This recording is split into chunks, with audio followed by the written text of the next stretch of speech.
approximately a year ago, a client called me and we went out to look at their house to list it.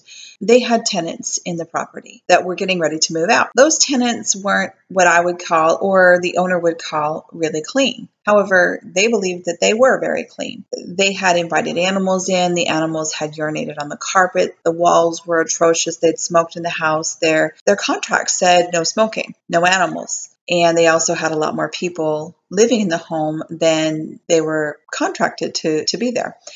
With that, the people went ahead and moved out. They had a different place to live. This was a voluntary move out, not something that the owners had requested. And we went about getting the home ready to sell. They had to replace the carpets, repaint the entire house. They had it thoroughly cleaned so that it looked a ton better when we went ahead and listed it.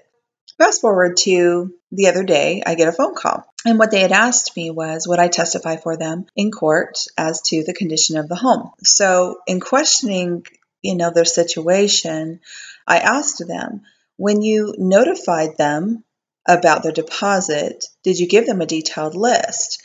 And the answer that I got was I emailed them and told them they weren't getting their deposit back, that I had to buy new carpet and how much the carpet was. Without having all the details, it prompted me to make this video just as a warning for owner investors that, or I should say landlords that are renting out property. Every state has laws as to how to take care of tenants' deposits, exactly what they're used for, even right down to whether or not you can earn interest on a bank account or not. In the state of Texas, they require that within 30 days of the tenant moving out and giving you their forwarding address, that you have to give them an itemized list of repairs along with, basically justifying why they're getting the deposit back that they're getting, or return their full deposit. If you do not within that 30-day time period, then you're liable for up to three times the amount of the deposit. So for example, if you have $1,000 deposit